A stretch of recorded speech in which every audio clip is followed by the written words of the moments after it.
ओम काली दोस्तों, आज हम आपको बताएंगे काली माता का युद्ध समय का वर्णन और माँ काली ने यह रूप किस लिए लिया है। तो चलो शुरू करते हैं।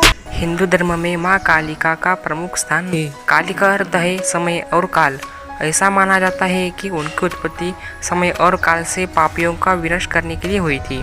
समय और काल से कोई भी नहीं बच सकता, यह तो सभी को निगल जाते हैं। देवी पार्वती ने यह भयानक रूप पापियों के विनाश के लिए अपनाया था। इस रूप में माँ का रंग काला है, वह देखने में भयानक लगती है।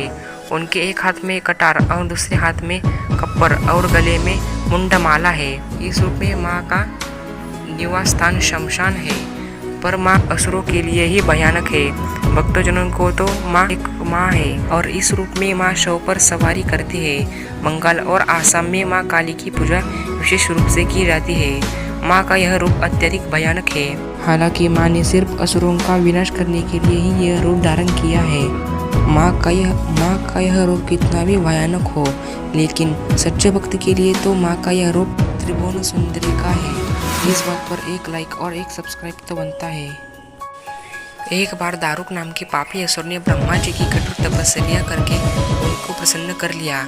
ब्रह्मा जी से वरदान प्राप्त करके दारुक अत्यंत बलवान हो गया। वह देवताओं और ब्राह्मणों को परेशान करने लगा। उसने सभी धार्मिक अनुष्ठान हवन यज्ञ बंद करवा दिए और स्वर्ग रूप पर अधिपत्य कर लिया। सभी देवता विचलित हो गए। ब्रह्मा और विष्णु के पास सहायता के लिए गए। ब्रह्मा जी ने बताया कि दारुक असुर का नाश केवल स्त्री के हाथों ही हो सकता है। सभी बड़े देवता भी उससे युद्ध से हार चुके थे, पर माँ के बच्चों पर अगर अन्याय होने लगा तो माँ क्या शांत बैठेगी। माँ ने काली का रूप लिया और उनका शरीर काले रंग का था। माँ काली के माथे पर तीसरा नेत्र और चंद्र रेखा थी। उनके हाथों में त्रिशूल और नाना प्रकार के अस्त्र शस्त्र थे। माँ काली के प्रचंड रूप को देखकर सभी देवता थर-थर कांपने लगे और वहां से भागने लगे।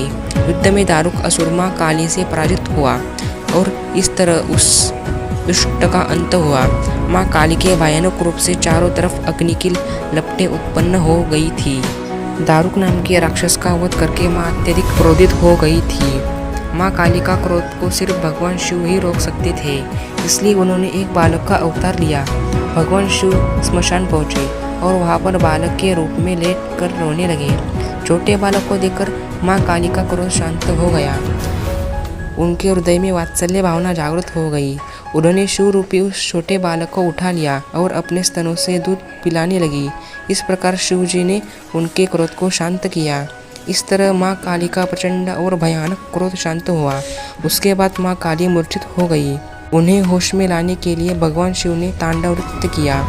होश में आने पर वो पुनः देवी पार्वती के रूप में आ चुकी थी। वह भी भगवान शिव का नृत्य देखकर नृत्य करने लगी। इस प्रकार उन्हें योगिनी भी पुकारा जाता है।